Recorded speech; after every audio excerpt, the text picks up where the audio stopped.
كن من الذين يجمعون الشمل ولا تكن من الذين يفرقون الناس أشتاتا، ولا يلزم أن تكون الأروع، ولكن إذا جاءك المهموم اسمع، وإذا جاءك المعتذر اصفح، وإذا ناداك صاحبك لحاجة انفع، وحتى إن حصدت شوكا يكفيك أنك للود تزرع. تعلموا العطاء حتى في ظروفكم الخانقة، تعلموا كيف تهدون النور لمن حولكم وإن كانت خفاياكم متعبة، فثواب العطاء يخبئ لكم فرجا من حيث لا تحتسبون.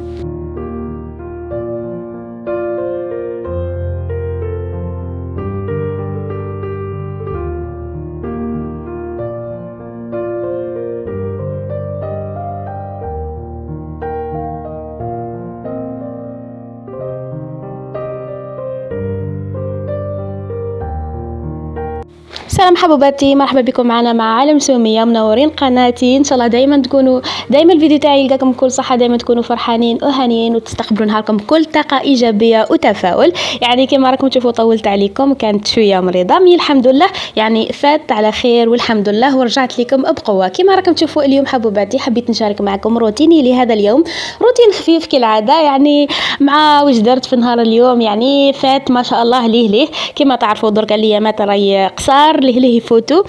وكما راكم تشوفوا اول شيء راني اليوم كما راكم تشوفوا بعد ما كنت مريضه والحمد لله يعني كنت راقده طول مي الحمد لله شفت الراحه والحمد لله. كما راكم تشوفوا حبيت نشارك اول حاجه معكم هي الغداء اليوم، يعني غداء بسيط كالعاده عادي خلاص، يعني غير قليت بطاطا بزيت زيتونه. الله وانا نموت على الهريسه، يعني الماكله حاره نموت عليها، بالاخص واحد كيعود في لاغريب لازم له غير حاجه حاره. انا حكمت هذيك الهريسه مع زيت زيتونه. المهم حبوباتي قبل كل شيء ما تنسوناش في الاشتراك وتفعيل زر الجرس وتخلونا جيم وتعليق. دائما نوصيكم حبوباتي على التعليقات، ركزوا لي على التعليقات بارك الله فيكم. واللي جام كاين اللي يتفرج وينسى اللي جام لانه حنايا شوفوا بالتعليقات تاعكم هذيك حنايا نتشجعوا دائما ونجيبوا الجديد. وكما تعرفوا عالم سوميه راهي ماهيش حاجه غير طبخ ولا حاجه، كما تشوفون نشارك معكم روتين طبخ وصفات اي حاجه مفيده نشاركها مع خاوتي. اكيد راح نشارك معكم العالم تاعي، يعني اي حاجه نعرفها راح نفيد بها خاوتي. كما تشوفوا مع النهار تاع اليوم شوي سخانه، يعني سمش ما شاء الله، يعني خرجنا القش. ولازم شوفي هذه حاجه دائما نوصيكم عليها، شوفوا كي واحد كيعود مريض في الدار ما تخلوش غير الداخل، لا لازم دائما تنفضوا القش، يعني تنفضوا هذيك السلبيات، بيسكو المرض هذاك راهو يعتبر سلبيات. ونوصيكم بالاشعه الشمس، اشعه الشمس راهي نوصيكم باشعه الشمس راهي مفيده جدا للانسان المريض. شتي اي واحد مريض سواء عنده السطر في ركبته ولا مريض باللاغريب ولا حاجه، لازم قش اي حاجه خاصه به تخرج للسمش. هو ثاني لازم يخرج للسمش، بيسكو مع الوقت تاعنا هذا، يعني الوقت كما نقولوا في الشتاء وهكا والصدرة لازم دائما القش يتعرض للشمس، بيسكو الاشعه الشمس هذيك اشعه يعني تنحي السلبيات، لانه المرض صراحه هو طاقات سلبيه، شحنات سلبيه متواجده في جسم الانسان، وكي يرقد راح تهبط في الفرش تاعو. كما راكم تشوفوا انا قلت لكم على الهريسه، شوفوا انا الهريسه هي اكلتي المفضله. شوفوا خلوا لي الهريسه مع زيت زيتونه، شوفوا راني مليتها بالزيت زيتونه. كما شفتوا احنا عندنا الزيتون يعني شجرات هكا، غرسنا شويه زيت منهم وكعبات شلطناهم للماكله. المهم حكمتها غير. شوفوا البطاطا تاعي ما تضحكوش عليا وتقولوا لي انا نحبها بالطريقه هذه، حتى الدار يحبوها كيما هك، ما نحبهاش هذيك. شوفوا بالاخص لكن حابين البطاطا تاعكم تجي مقرمشه، الولاد يموتوا عليها بالطريقه هذه. شوفوا خلوها ديريها شرائح وخليها في الماء فيه الملح ولا الخل، وخليها مده تقعد مده وهي في الماء كيما هكاك. شتو كي طيبوها تجي مقرمشه. لكن انا ما درتهاش الطريقه هذه. كيما تشوفوا راني نهار اليوم كما قلت لكم كنت شويه مريضه، غير وقفت قلت غير راك تعرفوا واحد مزروبي نقول غير نوجد الغداء وفرات. لكن اللي حبتها تجي بالطريقه هذه صدقوني تجيكم ما شاء الله. الحار اكيد الطرشي اللي يعرفوا الفلفل درنا مخلل، جبته لازم الهريسه من والفلفل من، ما تلومونيش راني مريضه المريض لازم كيما هكا. انا والله صدقوني راحتي غير في الحار، اللي كيما نمرض باللاغريب لازم لي غير حاجه حاره يا خاوتي، لو كان ناكلها غير هي وما ناكل والو الحمد لله. المهم حبوباتي، واش راح نقول لكم؟ ما تنساوناش دائما تبارطاجيو الفيديو مع اصدقائكم، واللي انضموا لينا نقول لكم منورين عالم سوميه. ان شاء الله دائما تشوفوا هنا حبوباتي كيما راكم تشوفوا الغدا راه واجد وجدت. انا بديت بالهريسه الاولى نركز عليها هي الاولى. هنايا هاو الزيت، حطيت كميه من الزيت، من بعد نحطها فوق البطاطا، يعني كل واحد حر، كاين ناس ما تحمش زيت زيتونه، وحكمتها من فوق يعني بهذا الشكل. شهيتكم في الجنة حبوباتي. كما تشوفوا غداء بسيط جدا يعني في أي بيت، يعني مايش حاجة. المهم حبيت نشارك معكم روتيني، وأكيد هذه بداية مشاركتي روتين، يعني من اليوم وروح راح دائما نشارك معكم روتيني واش راح ندير في كل يوم، يعني كل نهار أي حاجة نديرها راح نشاركها معكم، وأي حاجة أي معلومة ولا أي نصائح تفيدني ولا نلقى فيها فايدة أكيد راح نفيد بها خاوتي، سواء في الطبخ ولا وصفات تجميل طبيعيه ولا اي حاجه. المهم حبوباتي طلعوا لي برك في لي كومونتير، طلعوا لي في لي جام، ما تنساوليش لي جام، اللي مازال ما اشتركش غير يشترك في القناه، وتبارطاجيو الفيديو مع اصدقائكم، واللي انضموا لينا نقول لكم دائما منورين عالم سوميه. هذا الغداء تاعنا اليوم كما راكم تشوفوا يعني بسيط جدا. انا صدقوني كي نمرض باللاغريب والله ما نروح للطبيب، ما نحبش نروح للطبيب، ماكلتي نحب غير الاعشاب. كما الحاجه اللي خلتني نرتاح هي الكاليتوس، اللي يعرف الكاليتوس، هذاك الكاليتوس دائما ندير نغالي الماء، نخليه يتغالى في الماء في الليل قبل ما نرقد، والبخار هذاك نغطيه، يعني نغطيه بالغلاق.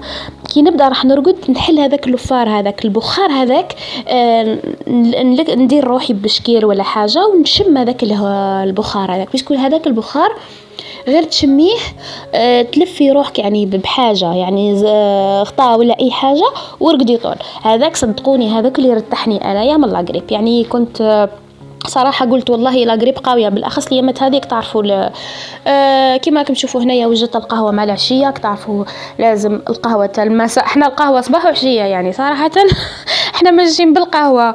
المهم حبوباتي هذا روتيني تاع اليوم، ان شاء الله يعجبكم. هذا كما قلت لكم يعني بدايه، يعني من اليوم وروح دائما راح نشارك خاوتي الروتين تاعي تاع اليوم، داك ندير لكم وصفات يعني مجربه، يعني سواء تجميل ولا طبخ ولا اي حاجه. المهم كما قلت لكم يعني نوصيكم دائما بالكاليتوس، يعني اللي تعرفوا راهو مفيد جدا، بالاخص الايامات هذه كما لاغريب واللي تمرض باللاغريب ما تبقاش غير كلش لداخل، لا لازم تنفضي القش، لازم تخرجي الالبسه ولا الافرشه الاغطيه تخرجيهم برا للسمش، بالاخص هو كاين السمش يعني صباح خرجيهم، انفضي القش، بيسكو الانسان المريض سواء مريض ولا مش مريض، احنا يدرك واحد كي يقعد في كرسي ولا يرقد ولا حاجه تهبط منه الشحنات السلبيه هذيك، الشحنات السلبيه هذيك قادر بالاخص المريض تكثر عليه.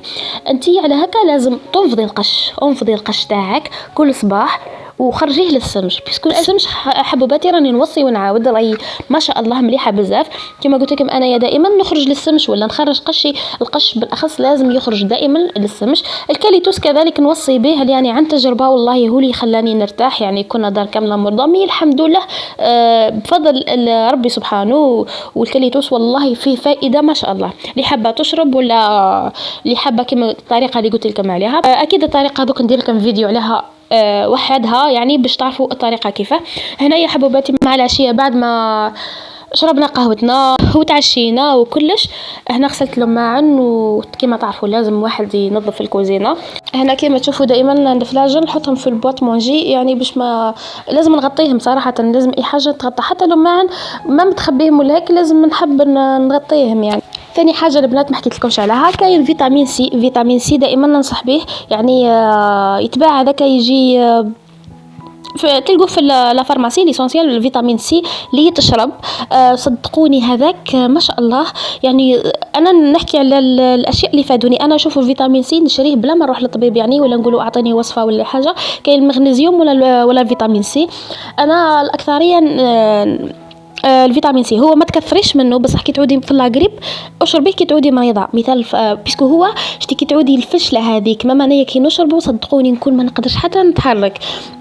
الفشلة والتعب وتلقي فيه حالة والله ما نقدر نوقف، بصح كي نشربه تعطيك واحد النشاط، باسكو هو اصلا الوظيفة تاعو هو ينشط يخليك نشيط، ينحيلك التعب هذاك الارهاق هذاك.